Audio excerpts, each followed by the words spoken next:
É um grande privilégio para mim estar aqui nesta tarde com vocês. Antes de começarmos a falar qualquer coisa, eu gostaria de ir ao Senhor em oração. E eu vou pedir que você ore. Tem tanta coisa acontecendo aqui, nesta tarde, tanta coisa que você não entende.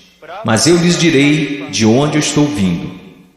Eu pregarei como moribundo, para homens moribundos, e mulheres e jovens.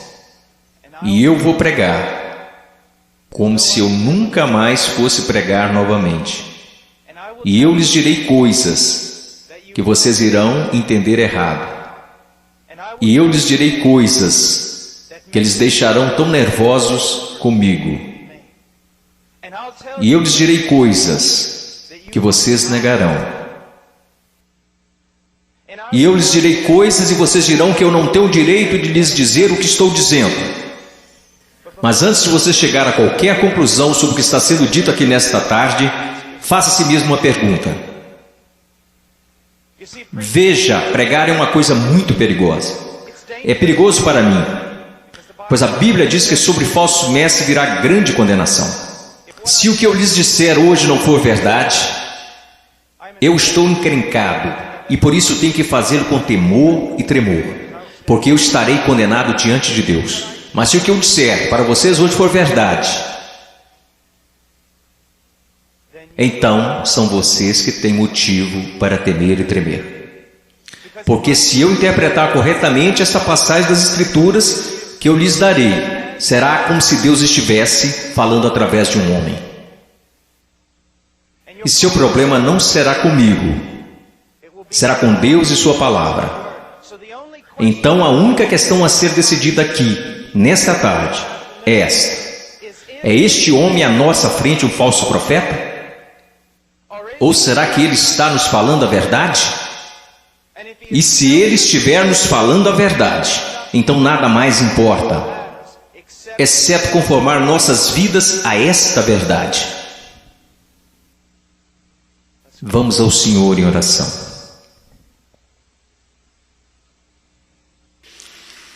Pai,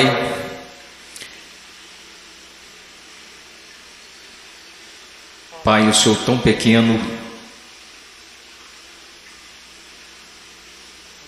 tão desprezível de tantas maneiras. Tu sabes, Senhor, Tu sabes. Ó Senhor amado, será que falso fogo continuará sendo a única coisa depositada em seu altar? Ou poderia fogo descer do céu? No meio de tanto barulho e clamores e programações, poderia fogo descer do céu? Podem esses ossos secos voltar a viver? Tu sabes, Senhor. Em Tua soberania eu oro e imploro ante ao trono de Deus, que sejas gracioso para conosco. Que o Senhor abra corações e mentes. Senhor, não podemos contar com que eles os abram, eles nunca o farão. Abra seus corações e mentes e faça com que eles vejam a verdade bíblica. Sopre sobre eles, conceda arrependimento, conceda fé. Traga-os ao Teu reino, Senhor. Para a Sua glória, pelo Seu grande nome, realize estas coisas. Senhor, como o irmão falava, que seja, Senhor, de tal forma que nenhum homem obtenha crédito, que nenhum homem ponha a mão na arca do Senhor e se pôr que caia morto, Senhor. Ó Deus, faça-se presente entre nós, por favor, pois não temos outra esperança, não temos nenhuma outra esperança. Estas crianças não têm outra esperança, a não ser que o Senhor haja. Amém. Estarei ensinando em Mateus capítulo 7. Se vocês têm suas Bíblias, sigam-me. Mateus capítulo 7, versículo 3, Jesus disse: entrai pela porta estreita, porque larga é a porta, espaçoso o caminho que conduz à perdição, e muitos são os que entram por ela. E porque estreita é a porta e apertado o caminho que leva à vida, e poucos há que a encontrem. Acautelai-vos, porém, dos falsos profetas que vêm até vós vestidos como ovelhas, mas interiormente são lobos devoradores. Por seus frutos conhecereis. Porventura colhem-se uvas dos pinheiros ou figos dos abrolhos? Assim toda árvore boa produz bons frutos, e toda árvore má produz frutos maus. Não pode a árvore boa dar maus frutos, nem a árvore má dar frutos bons. Toda árvore que não dá bom fruto corta-se e lança-se no fogo. Portanto, pelos seus frutos os conhecereis. Nem todo que me diz, Senhor, Senhor, entrará no reino dos céus, mas aquele que faz a vontade de meu Pai que está nos céus. Muitos me dirão naquele dia: Senhor, Senhor, não profetizamos nós em teu nome, e em teu nome não expulsamos demônios, e em teu nome não fizemos muitas maravilhas? E então lhes direi abertamente: nunca vos conheci. Apartai-vos de mim, vós que praticais a iniquidade.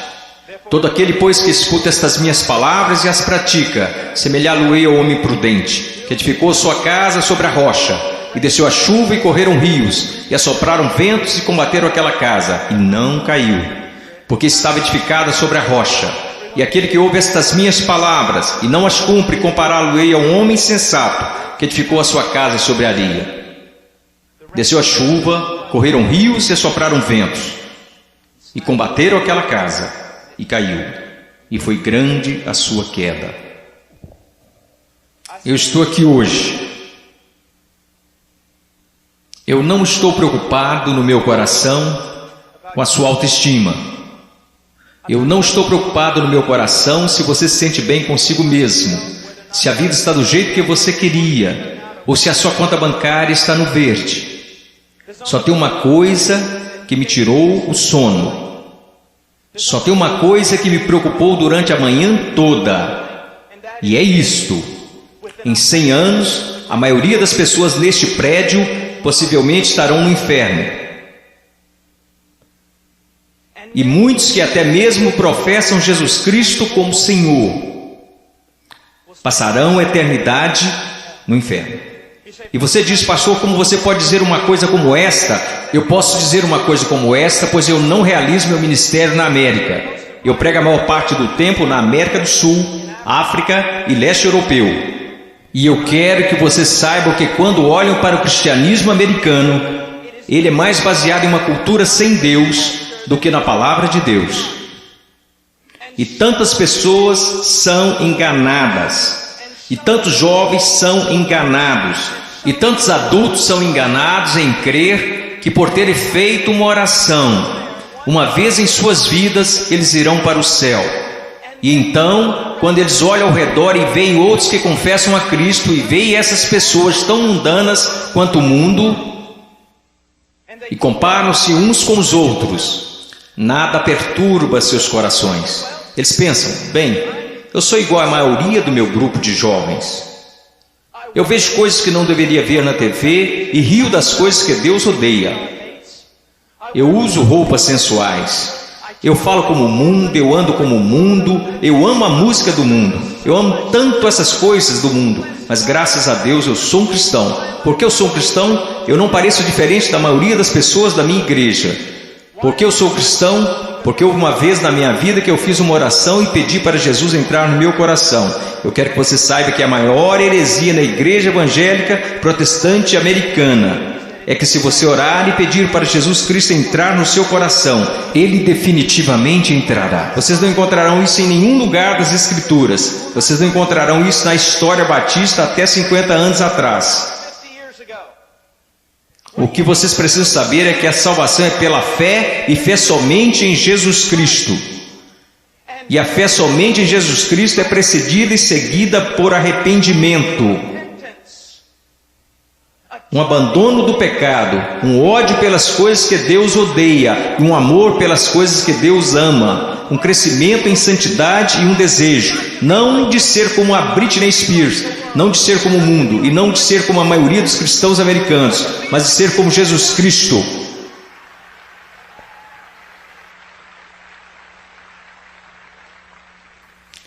Eu não sei porque vocês estão aplaudindo, eu estou falando de você. Eu não vim aqui para ouvir améns, eu não vim aqui para receber aplausos, eu estou falando de você. Muitas vezes as pessoas vêm a mim e dizem: eu adoraria segui-lo até a Romênia, adoraria segui-lo à Ucrânia, eu adoraria pregar onde você prega e onde plantou igreja no Peru, na floresta. E eu digo: não, você não iria. Eles dizem: sim, eu iria. E eu digo: não, você não iria, porque você seria expulso da igreja de lá. O que precisamos ver? Eu não estou querendo ser duro apenas para ser duro. Vocês têm noção de quanto amor é necessário para ficar na frente de 5.000 pessoas e dizer que o cristianismo americano é quase completamente errado? Você sabe o que vai me custar nunca mais ser chamado para algo assim? Ser impopular? Você sabe por que você faz isso? Você não faz porque você vai ser bem pago. Você não faz isso porque os homens te amam. Você faz isso porque você ama os homens e, acima de tudo, você quer honrar a Deus. Eu quero lhe dizer uma coisa. Nós vamos olhar para as Escrituras e eu quero que você olhe para ela como ela realmente é. Pare de se comparar com outros que dizem que são cristãos, que se comparam com outros que dizem que são cristãos. Compare a si mesmo com as Escrituras. Quando alguém, um jovem, vem a um pastor ou pastor de jovens e diz: eu não tenho certeza se sou salvo. O pastor de jovens geralmente vai lançar um clichê. Alguma vez em sua vida você orou e pediu para Jesus entrar em seu coração? Bom, sim. Você foi sincero? Bem, eu não sei, mas acho que sim. Você precisa dizer para Satanás parar de te incomodar. Você escreveu no verso da sua Bíblia, assim como o evangelista ensinou quando você foi salvo. Você anotou a data para que qualquer dia que você duvidasse apontasse para a Bíblia. Que superstições têm invadido nossa denominação? Você sabe o que a Bíblia fala para os cristãos fazerem? Examine-se a si mesmo. Teste a si mesmo à luz das Escrituras para saber se você está na fé. Teste a si mesmo para saber se você é um cristão. Você consegue ver se o Senhor liberasse todos aqui e mandasse vocês baterem em cada porta dessa cidade? Você sabe o que descobriríamos? 99% das pessoas, pelo menos nessa cidade, acredita que são cristãos. Se você voltar para a sua cidade natal e bater em cada porta de cada casa, porque eu voltei para a minha cidade natal, quando fiz salvo e bati em cada porta, e você sabe o que eu descobri? Todo mundo na minha cidade é um cristão. 85% deles não vão à igreja, e aqueles que vão à igreja não estão preocupados com santidade. Eles não estão preocupados em servir, não estão preocupados em ser separados do mundo, não estão preocupados se o evangelho será pregado entre as nações. Mas graças a Deus eles são salvos. Por que eles são salvos? Porque algum evangelista que deveria ter passado mais tempo estudando sua Bíblia do que pregando, disse a eles que eles eram salvos. E ele disse isso para que depois pudesse gabar de quantas pessoas se converteram no seu próximo avivamento. Eu amo vocês. E existem homens aqui que amam vocês. E eu quero ir às Escrituras agora que eu choquei para a vida. Eu quero que vocês me ouçam. Ouça a palavra de Deus e comece a se perguntar algumas perguntas. Antes de tudo, entrai pela porta estreita, porque larga é a porta, espaçoso o caminho que conduz à perdição, e muitos são os que entram por ela. Existe uma porta estreita. E sabe, historicamente, uma das razões pela qual sou um Batista do Sul é porque os Batistas do Sul sempre foram rápidos, enquanto outras denominações falharam em perceber isto. Os Batistas do Sul sempre foram rápidos em perceber que é só uma porta. Só há um Deus. Só há um mediador entre Deus e os homens. Seu nome é Jesus Cristo, e não é uma questão de múltipla escolha. Não é como se todos os caminhos levassem a Roma. Como denominação, nós sempre ensinamos às pessoas o que Jesus ensinou às pessoas. Eu sou o caminho, a verdade e a vida, e ninguém vê ao Pai senão por mim. Então eu louvo a Deus por isso, que a única forma que qualquer ser humano nesta terra será salvo é por meio de Jesus Cristo. E ponto final. Porque você precisa entender que a Bíblia diz: todos pecaram e destituídos estão da glória de Deus, e vocês não têm ideia do que isso significa, que nascemos totalmente depravados, odiando a Deus, que nós nunca buscaríamos a Deus, nunca iríamos a Deus, nós nos rebelamos contra Deus, quebrando toda a lei. Não é só uma questão de que você já pecou, a questão é: você nunca fez nada além de pecar. A Bíblia diz nos profetas que até as nossas maiores obras são como trapos de imundícia perante Deus, e por causa disso você sabe o que merecemos? A ira de Deus, o ódio santo de Deus. E vocês dizem: espere um pouco, Deus não pode odiar ninguém, Deus é amor. Não, meu amigo, você precisa entender uma coisa: Jesus Cristo ensinou, os profetas ensinaram, os apóstolos ensinaram isto. que a não ser a graça de Deus revelada em Jesus Cristo, nosso Senhor, a única coisa que resta para você é a ira, a violenta ira de Deus. E por causa de sua rebelião e de seus pecados. Quando fala em universidade, eles sempre são rápidos em dizer: não, Deus não pode odiar porque Deus é amor. Mas eu digo, Deus tem de odiar porque Ele é amor. Veja, eu amo crianças, portanto odeio aborto. Se eu amo o que é santo, devo odiar o que não é santo. Deus é um Deus santo, e isso é algo que os americanos esqueceram. Muitas das coisas que você adora fazer, Deus odeia. Você sabia disso? Ore por avivamento. Você vai para a reunião de jovens e quer que Deus seja, mas antes de ir você assiste programas na TV que Deus absolutamente abomina. E então você se pergunta por que o Espírito Santo não desceu sobre nós, e por que você tem que criar falso fogo e falso entusiasmo? Porque Deus não está presente. Deus é um Deus santo, e a única maneira pela qual eu e você poderíamos nos reconciliar com Deus santo é pela morte do Filho unigênito de Deus, quando ele foi pendurado naquele madeiro. Agora escutem, se você hoje é salvo, você não foi salvo porque os romanos judeus rejeitaram Jesus. Você não foi salvo porque eles colocaram uma coroa de espinhos na sua cabeça, nem foi salvo porque eles perfuraram o tórax de Jesus com uma lança. Você não foi salvo nem mesmo porque eles o pregaram na cruz. Você sabe por que você é salvo? Se você é salvo, porque quando Jesus Cristo estava pendurado naquela cruz, Ele levou os seus pecados, o pecado do povo de Deus, e toda a violenta ira de Deus que deveria ter caído sobre você, caiu sobre seu único filho. Alguém tinha que pagar o preço, alguém tinha que morrer. Foi Deus, o Pai, quem esmagou seu único filho, de acordo com Isaías 53, ao Senhor agradou moê-lo.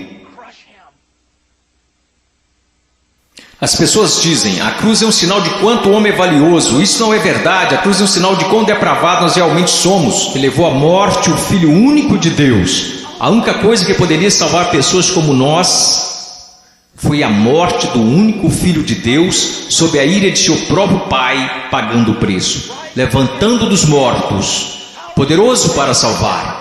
Este é o Evangelho de Jesus. Agora, o que você é chamado para fazer? Você diz: entrar pela porta estreita. Como você faz isso? Jesus disse: o tempo é chegado, o reino de Deus se aproxima. O que você deve fazer? Em Marcos ele nos diz: arrependa-se e creia no Evangelho.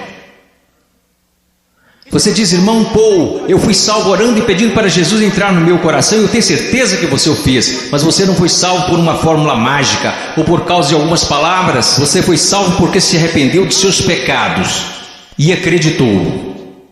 E não foi uma coisa isolada, você continua fazendo até hoje, porque Jesus, numa tradução mais correta deste verso, falou: o reino de Deus se aproxima, o tempo é chegado. Agora passem o resto de suas vidas se arrependendo de seus pecados e crendo em mim.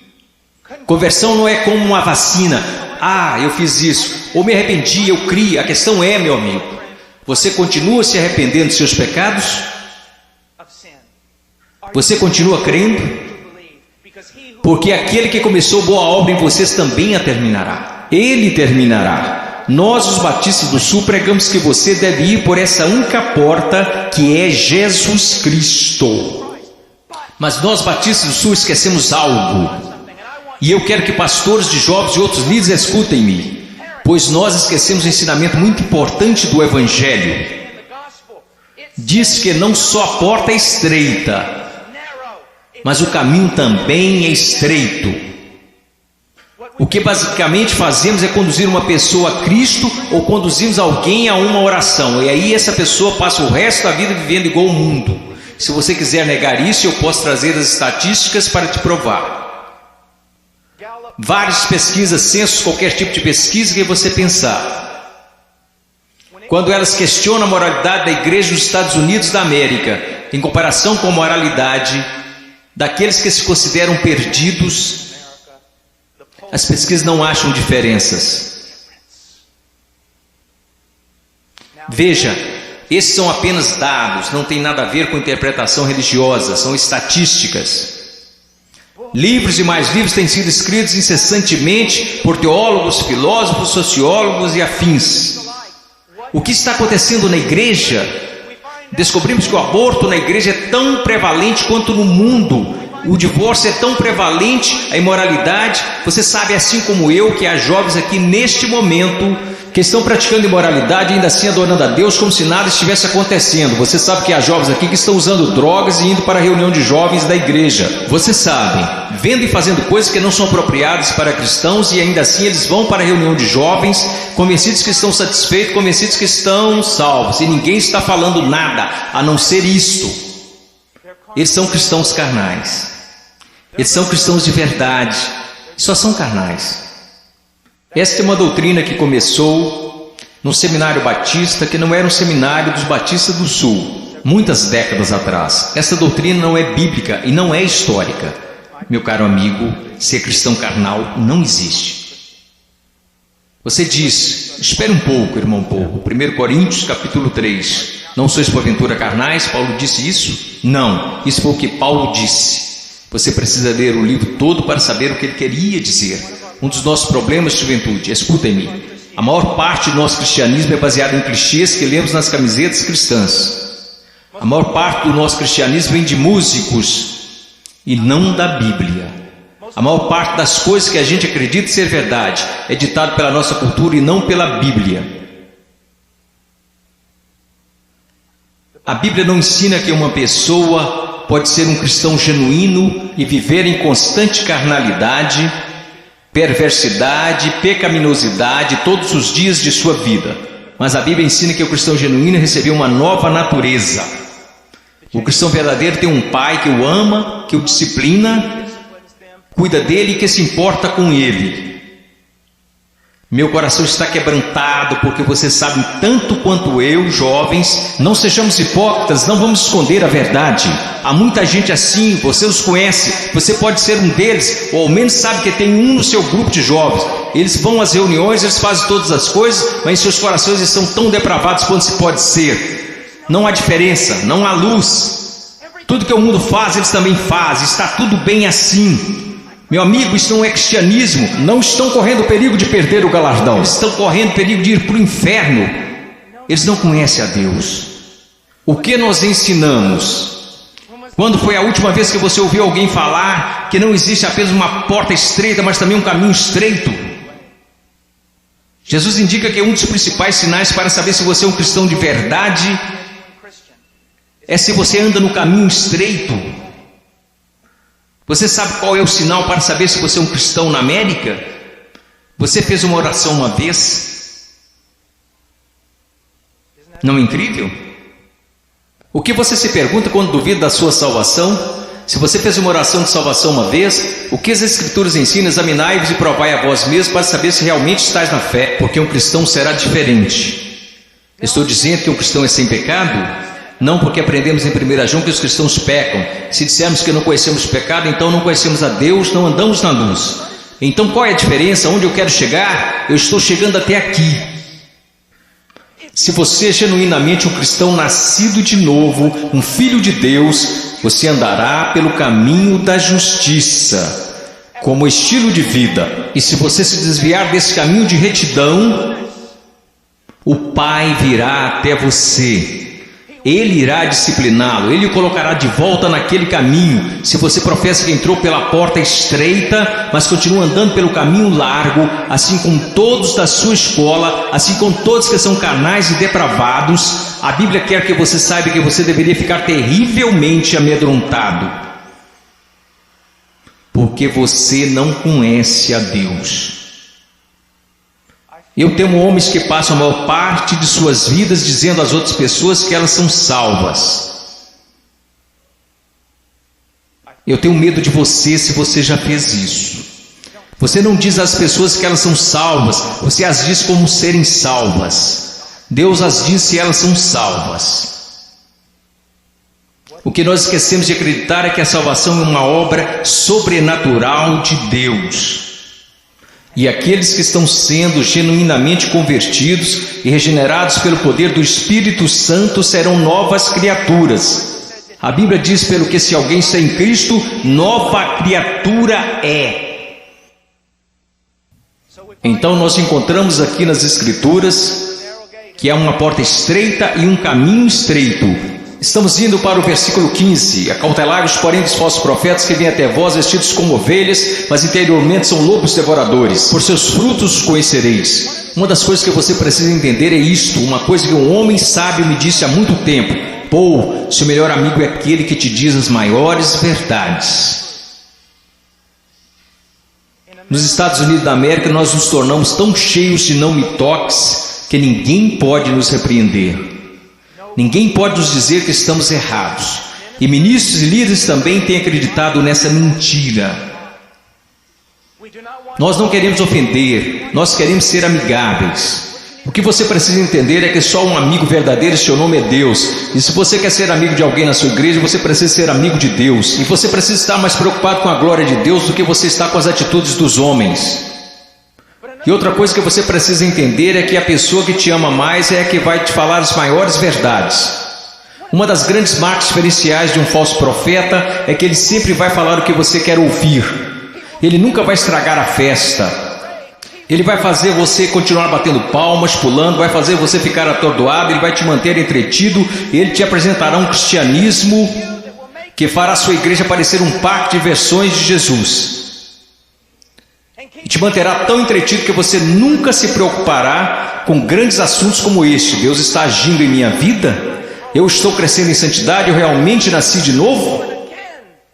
Escutem-me, se todos nessa cidade acreditam que são salvos, nós sabemos que isso não é verdade pelas Escrituras, porque a Bíblia diz que poucos vão entrar. Como você sabe que você é salvo? Como você realmente sabe que é salvo? Porque alguém te disse? Porque você fez uma oração? Porque você acreditou? Deixe-me te perguntar, como você sabe que acredita? Porque todo mundo diz que acredita. Como você sabe que não é igual a eles? Você sabe como a Bíblia ensina que você sabe se é salvo? Você sabe como a doutrina batista até 50 anos atrás diria que você sabe que é salvo? Você sabe que foi salvo porque sua vida está num processo de transformação. E seu estilo de vida é de alguém que anda nos caminhos da verdade do Senhor. E quando você para de andar nos caminhos da desobediência, como todos nós fazemos, Deus vem até você e te põe de volta no caminho. Uma das maiores evidências que você nasceu de novo é que Deus não permitirá que você fale como sua carne quer falar. Deus não permitirá que você se vista como o mundo sensual e a igreja sensual. Permite que você se vista. Deus não permitirá que você ande como o mundo. Cheire como o mundo, fale como o mundo, escute as coisas que o mundo escuta. Deus fará diferença na sua vida. Diz aqui, ao continuarmos,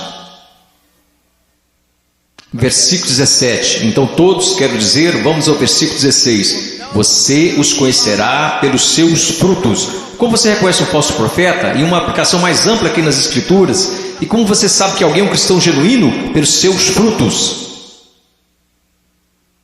Pelos seus frutos, meus amigos. Veja a sua vida, veja o jeito que você anda, veja o jeito que você fala, veja para as paixões do seu coração. Por acaso Jesus está aí em algum lugar, ou ele é só um acessório que você acrescenta em sua vida? Ou é só uma coisa que você faz nas quartas e domingos? Ele é só alguém que você aceita apenas intelectualmente, mas não de coração? Ele é um acessório, ou ele é o centro da sua vida? E qual é o fruto que você está produzindo? Você parece com o mundo, age como o mundo? Você experimenta as mesmas alegrias que o mundo experimenta? Você consegue amar o pecado e gostar de cometê-lo? Você consegue amar a rebeldia e gostar de ser rebelde? Então você não conhece a Deus. Você os conhecerá pelos seus frutos. Deus tem o poder para mudá-los. Imaginemos por um momento Jesus ensinando esta passagem. E você está lá ouvindo. E Ele olha para você e diz: espinhos, espinhos. Você acha espinhos em figueiras? E você diz: é claro que não, Jesus. Você não é um agricultor, você não é um fazendeiro, você é um carpinteiro, mas todo mundo sabe, Jesus, você não encontra espinhos numa figueira. Então deixe-me fazer outra pergunta. Você encontra figos bons, frutos em espinheiros? É claro que não, Jesus, isso é loucura. Quer dizer, você nunca vai achar espinhos numa figueira e também nunca encontrará figos num espinheiro. Jesus, se me disserem que isso é possível, pode tomar nota. Ou essa pessoa é louca ou é mentirosa. Então Jesus lhe responde: muito bem.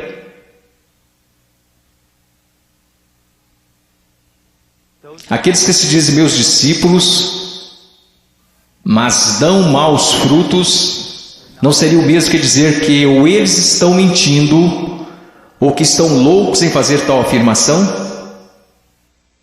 Deixe-me levar essa ideia mais à frente. Vamos imaginar que eu apareça atrasado e entro correndo aqui na plataforma e todos os outros líderes estão zangados comigo e dizem: irmão Paul, você não considerou que lhe foi dada a oportunidade de falar aqui e você aparece atrasado? E eu digo: irmãos, vocês têm de me perdoar porque eu estava a caminho na rodovia e meu pneu furou.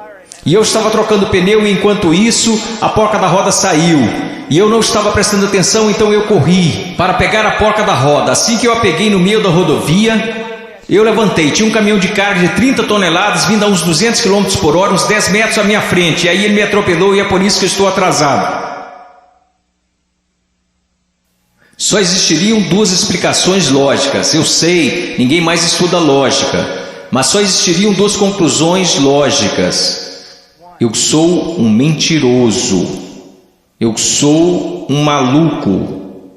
Você diria: irmão Paul, é absolutamente absurdo, é impossível ter um encontro com algo tão grande como um caminhão de carga e não mudar de estado.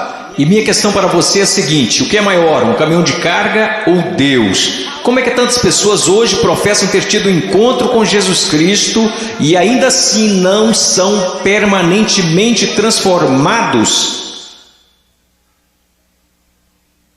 Deixe-me dar-lhes algumas coisas para pensar.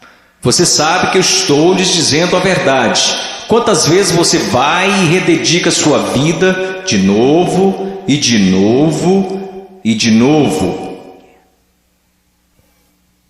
Quantas vezes os grupos de jovens veem a coisas como esta e ficam empolgadíssimos, e voltam para a igreja e dura cerca de uma semana e meia. E mesmo assim dizem: ó, foi um grande mover de Deus. Não foi não. Se não durou é porque não foi um mover de Deus, foi emoção. Foram tantas coisas, mas não foi um grande mover de Deus. Deus trabalhou em sua vida. Deus está trabalhando em sua vida. Você os conhecerá pelos seus frutos.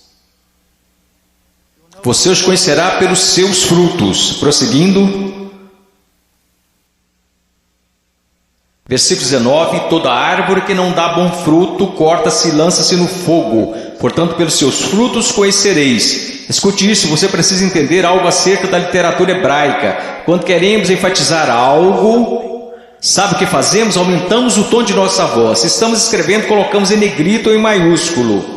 Mas para o judeu era diferente. Quando ele quer enfatizar algo, ele repete e repete. Por isso que encontramos paralelismo hebraico no livro de Provérbios: o ímpio viverá na terra, o ímpio será destruído. Ele está dizendo a mesma coisa, só que de um jeito diferente, para dar mais ênfase. É isso que Jesus está fazendo o tempo todo aqui. Pelos seus frutos conhecereis, pelos seus frutos conhecereis. Vocês os conhecerão pelo caminho que eles andam, pelos seus frutos conhecereis, pelos seus frutos os conhecereis. Ele diz: toda árvore que não dá bom fruto, corta-se e lança-se no fogo. Sobre o que ele está falando, meu caro amigo? Ele está falando sobre o juízo do Deus Todo-Poderoso, que um dia cairá sobre o mundo, que um dia possivelmente poderá cair sobre você. Oh, meu caro amigo, eu não consigo olhar o seu coração. Eu sou tão facilmente enganado pelo meu próprio coração. Mas há um que não é enganado. Há um que não é enganado. Ele não é enganado por uma cultura cristã pós-moderna. Ele sabe. Pelos seus frutos os conhecereis. Então ele continua. E ele diz isto: Versículo 21, nem todo que me diz Senhor, Senhor entrará no reino dos céus, mas aquele que faz a vontade de meu Pai que está nos céus. Você sabe o que a sua profissão de fé em Jesus vale? Absolutamente nada. Sim, você leu esta passagem? Estude-a.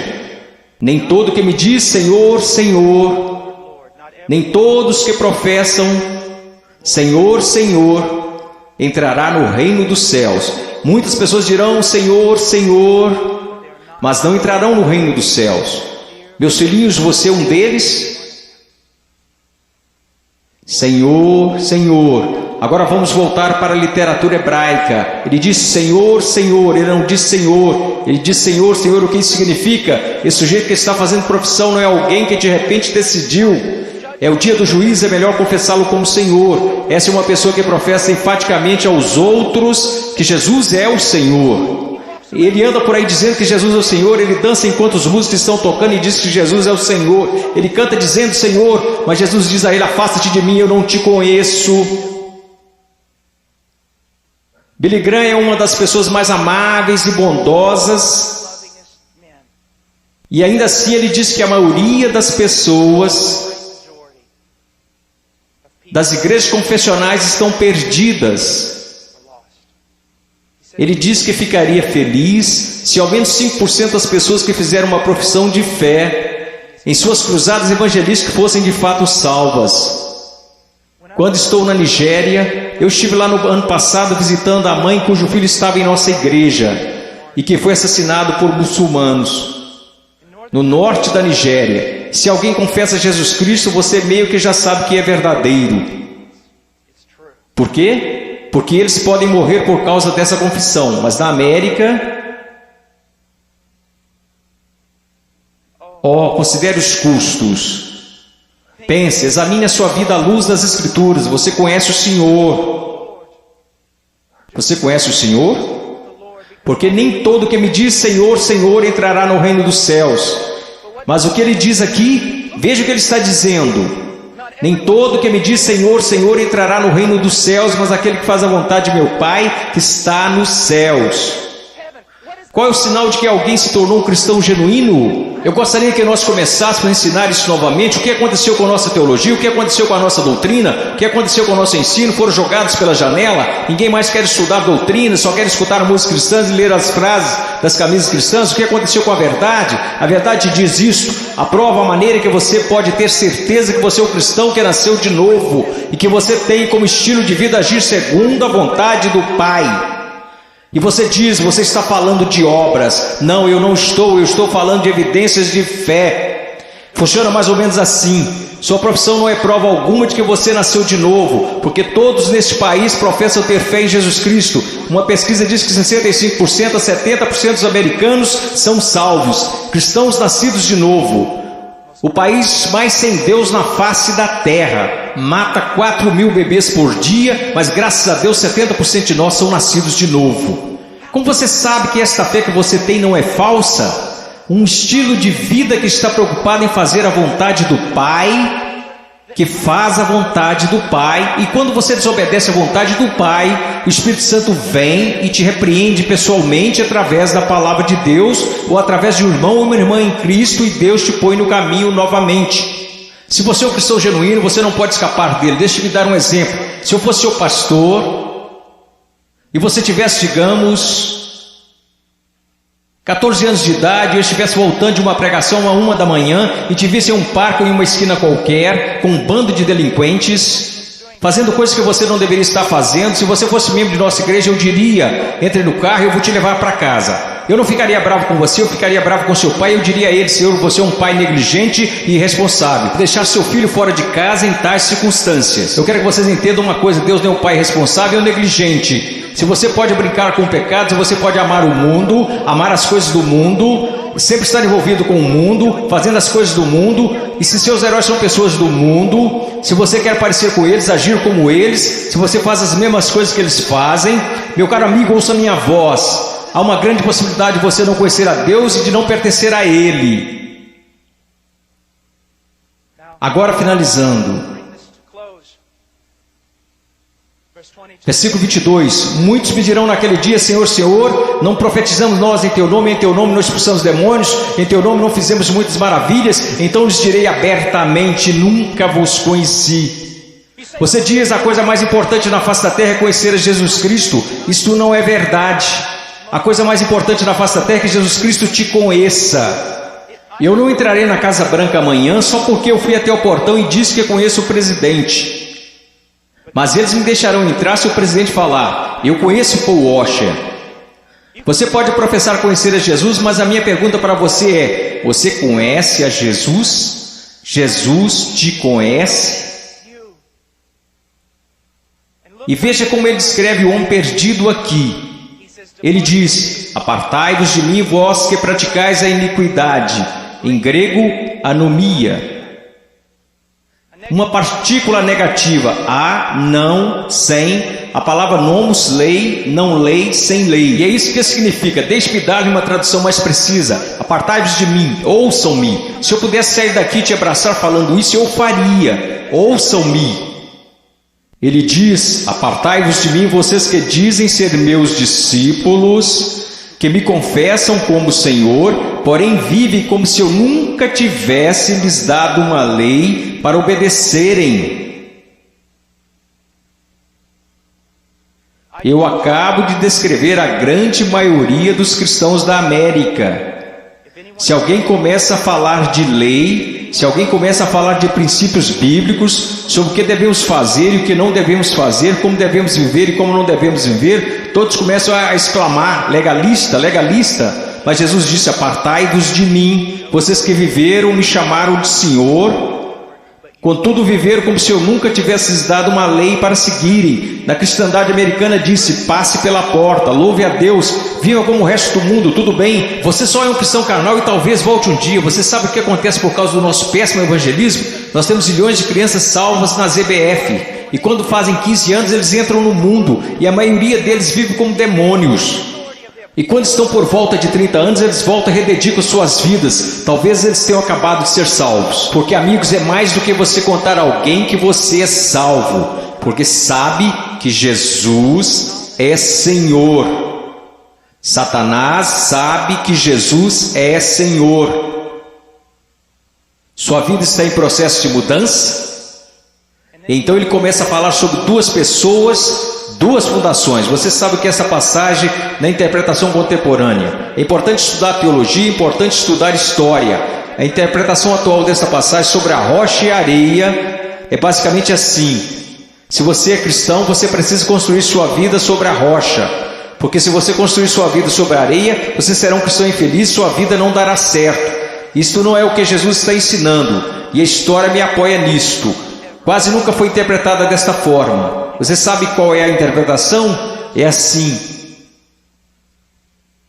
existem dois caminhos. Há o caminho estreito e o caminho largo. Em qual você está? Há dois tipos de árvores. Tem a árvore que dá bons frutos e que vai para o céu. Tem a árvore má, e você sabe que é má porque dá maus frutos e vai para o inferno. Será cortada e lançada para o inferno. Aqueles que professam Jesus como Senhor e fazem a vontade do Pai que está no céu, e aqueles que professam Jesus como Senhor e que não fazem a vontade do Pai que está no céu, e eles irão para o inferno. Não por falta das obras, mas por causa de uma falta de fé demonstrada pelo fato de que eles não tinham obras. E ele continua: não são dois cristãos construindo suas casas em duas fundações diferentes. Esses novamente são um homem salvo e um homem perdido. O homem perdido ouve a palavra de Deus ser pregada, mas não prepara a fundação. Você não consegue ver na vida dele como a palavra de Deus está formando e construindo e sustentando sua vida. Sua vida não está. Quantas pessoas da Convenção dos Batistas do Sul, apesar dos nossos números, apesar de tudo que dizemos, se nós simplesmente comparássemos as pessoas a esta passagem e dissesse: você está construindo seu casamento de acordo com a palavra de Deus, você está educando seus filhos de acordo com a palavra de Deus, você está administrando suas finanças de acordo com a palavra de Deus, você tem vivido separando-se das coisas deste mundo de acordo com a palavra de Deus, quantos estariam aptos a responder positivamente? Não, nada disso. Eu professo Jesus, Ele é meu Salvador. Meu professor de escola dominical me falou: Eu sei, assim como Leonard Haverhill, um conhecido meu, que antes de falecer costumava dizer: eu preguei uma só vez em várias igrejas batistas. Eu prego em muitos lugares como esse somente uma vez. Eu poderia vir aqui hoje com um vocabulário que impressionaria vocês e pregar para vocês sobre coisas que fariam vocês saírem flutuando deste salão. Eu poderia contar-lhes histórias que fariam vocês rirem, histórias sobre cachorros e vovós que fariam vocês chorarem, mas eu usamos demais para fazer isso. Eu sei porque a palavra de Deus é verdade, que existem pessoas que acreditam ser salvas, mas não são. Não são. Eu sei que alguns de vocês que olham ao redor e pensam: bem, eu sou salvo, quer dizer, eu pareço com todo mundo do meu grupo de jovem. O que faz você pensar que o seu grupo é salvo? Bem, eu sou como meus pais, ou eu sou como os adultos da minha igreja, ou os diáconos ou pastores, de que isso importa? Você não será julgado por eles no dia da vinda de Cristo. Minha pergunta para você, querido, minha pergunta para você, meu filhinho, quero dizer, vocês poderiam ser meus filhos. E eu oro para que um dia, quando meu filho crescer, que haja um pregador que fique diante dele e diga: basta, vamos nos focar. O que a palavra de Deus diz? Como a sua vida se apresentará diante do fogo ardente, que é a santidade de Deus no dia final. Amada, preciosa menina, amado, precioso jovem, no dia final a sua confissão permanecerá verdadeira. Você é salvo. E eu não estou falando de bem, eu acho que sou salvo. Sabe, é o caminho que ao homem parece direito, mas o fim dele são os caminhos da morte. Bem, eu sinto do fundo do meu coração que sou salvo. Então deixe-me fazer outra pergunta: você alguma vez já leu Que Enganoso o Coração? Quem o conhecerá? Você não deveria ir ao testemunho das Escrituras? Bem, eu sei que sou salvo, pois minha mãe, meu pai, meu pastor, todos me disseram que sou salvo. Então eu te digo isto: o que a palavra de Deus te diz? Nós falamos tanto sobre ser cristãos radicais. Cristãos radicais não são pessoas que pulam em shows. Cristãos radicais não são pessoas que usam camisas gospel. Cristãos radicais são aqueles que carregam os frutos do Espírito Santo. Cristãos radicais são aqueles que respeitam e honram seus pais, mesmo quando sentem que seus pais estão errados. Cristãos radicais são aqueles que não... Agora escutem, isso vai deixá-los irados. E eu estou falando com garotos e garotas. Cristãos radicais são aqueles que não se vestem sensualmente para mostrar seus corpos. Se sua vestimenta é um chamariz apenas para o seu rosto, Deus se agrada da sua vestimenta. Se sua vestimenta é um chamariz para o seu corpo, isso é sensual e Deus odeia o que você está fazendo. Todo mundo gosta de falar sobre um profeta, mas ninguém quer escutá-lo. E eu estou falando sobre cristianismo. Eu passei minha vida em selvas, eu passei minha vida congelando nos Andes, eu vi pessoas morrerem. Um garotinho, Andrew Myman, os muçulmanos atiraram 5 vezes o seu estômago e o deixaram morrer na calçada, simplesmente porque ele exclamava: eu estou com tanto medo, mas eu não posso negar a Jesus Cristo. Por favor, não me matem, mas eu não negarei. E ele morreu numa poça de sangue. E vocês falam sobre ser cristãos radicais porque vocês usam camisas gospel e vão a um congresso? Eu estou falando sobre santidade, eu estou falando sobre ser cheio de Deus. Você sabe o que seria mover de Deus neste local? Se todos vocês caíssem sob convicção de pecado, se eu mesmo caísse sob convicção pelo Espírito Santo e nos prostrássemos e chorássemos, pois assistimos coisas que Deus odeia. Pois usamos coisas que Deus odeia, pois nós agimos como o mundo, parecemos como o mundo, cheiramos como o mundo, fazemos as mesmas coisas que o mundo e não sabemos que fazemos essas coisas porque não conhecemos a palavra de Deus.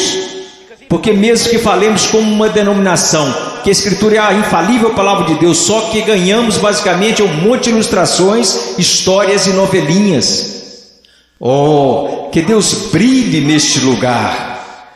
Que viremos nossas costas para o pecado, que renunciemos às coisas que desagradam a Deus, e então que corramos para Ele, alegremos-nos nele e o amemos. Que Deus levante missionários. Eu não desejo a vocês o mesmo que seus pais. Eles querem segurança e boas casas para vocês. Eles querem que vocês tenham carros e respeito. Eu quero para vocês as mesmas coisas que quero para o meu filho, que um dia ele pegue uma bandeira, a bandeira de Jesus Cristo, e coloque-a num monte onde ninguém esteve antes, e que eles clame: Jesus Cristo é Senhor, mesmo que isso custe a sua vida.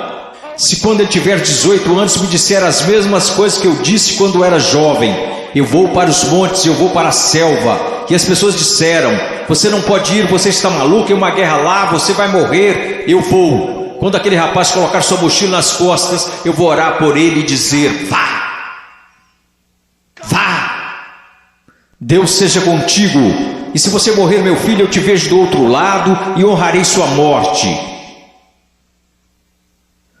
Oh Deus, vamos orar, vamos orar. Oh Deus, eu não me importo com reputação, eu não me importo com o que os homens pensam. Eu quero que o Senhor seja honrado, eu quero que esses jovens sejam salvos. Eu quero que os salvos parem de olhar para um cristianismo cultural, que o Senhor odeia e que cuspirá fora de sua boca, e que eles olhem para a sua palavra e digam: eu seguirei a Jesus. Deus, eu oro pelos ministérios de jovens e pastores, e oro para que o Senhor os encha com espírito de sabedoria, amor e coragem e discernimento, e querido Deus, custe o que custar. Eu oro para que o Senhor levante missionários. Ao olhar para esses garotos, eu não posso evitar de pensar no meu filhinho. Oh Deus, que o Senhor salve o Ian, e que eu levante e o mande para a pior parte da batalha.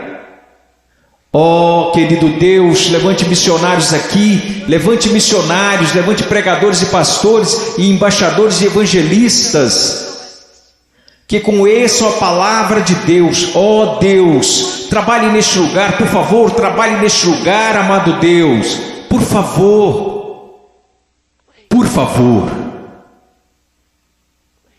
por favor, por favor.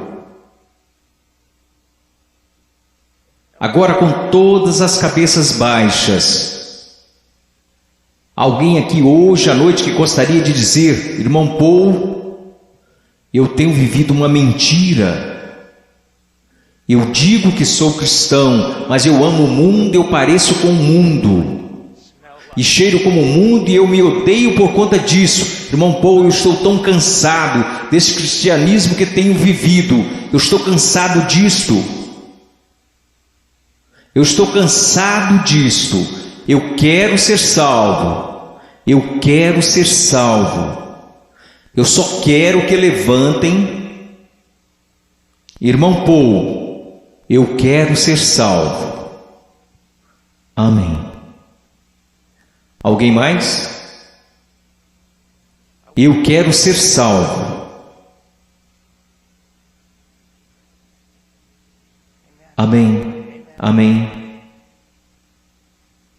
Em momentos teremos um apelo, e vocês que levantaram, eu vou descer aqui e quero que vocês se encontrem comigo. Eu quero falar com vocês agora. Vocês podem se sentar. Obrigado. Agora quero conversar com vocês que professam ser cristãos.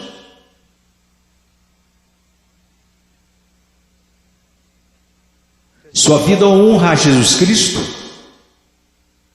Você está olhando em sua palavra para descobrir como deve viver? Eu oro de todo o coração. A única coisa que irá salvar a igreja na América, só há duas possibilidades. Uma é uma reforma total em nossas pregações e nosso estudo da palavra de Deus, e a outra é uma perseguição feroz e horripilante. Essa é a única coisa que irá salvar a igreja na América. Eu oro para que vocês retornem à palavra. Eu oro. Ouçam-me, jovens, vocês precisam dizer: ok, como eu devo proceder perante meus pais? Vá à palavra, descubra, obedeça. Como devo me vestir? Vá à palavra, descubra, obedeça. Como devo falar? O que devo escutar? Ponha cada pensamento, palavra e ato em sujeição a Jesus Cristo.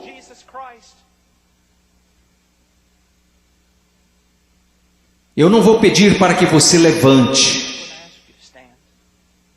Porque eu estou tão cansado de pessoas virem à frente e assumirem o compromisso, e esse compromisso durar apenas 2 minutos. Eu não estou aqui para poder escrever na minha revista que zilhões de vocês vieram à frente. Eu quero que você vá para casa e viva para Jesus Cristo com todo o seu coração.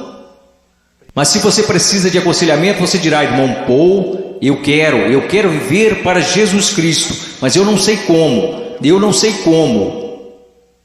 Em minutos nós iremos fazer um convite e eu quero que você venha à frente, não para assumir um compromisso. Se quiser assumir algum compromisso, faça isso daí de onde está sentado. Se precisa contar a alguém, vá contar ao seu pastor, vá contar ao seu pastor de jovens, e quer saber, nós saberemos se esse compromisso irá durar. Quer saber como? Porque irá durar. Nós saberemos se foi de Deus. Deixe-me contar-lhes uma coisa: se você tomou a decisão de seguir a Jesus Cristo, se você tomou a decisão para ser salvo nesses 2 últimos dias, eu quero dizer algo: se você foi genuíno, durará. Se daqui a algumas semanas você voltar direto ao mundo, viver como o mundo, agir como o mundo, quero que você saiba de uma coisa: você não entendeu nada aqui neste final de semana, você foi emotivo, apenas isto. Se você realmente ganhou algo do Senhor, eu quero que você saiba, isso durará. E ainda que você tente correr disto, você não vai conseguir. Você não vai conseguir. Oh, eu amo tanto a vocês, Eu peço que todos levantemos.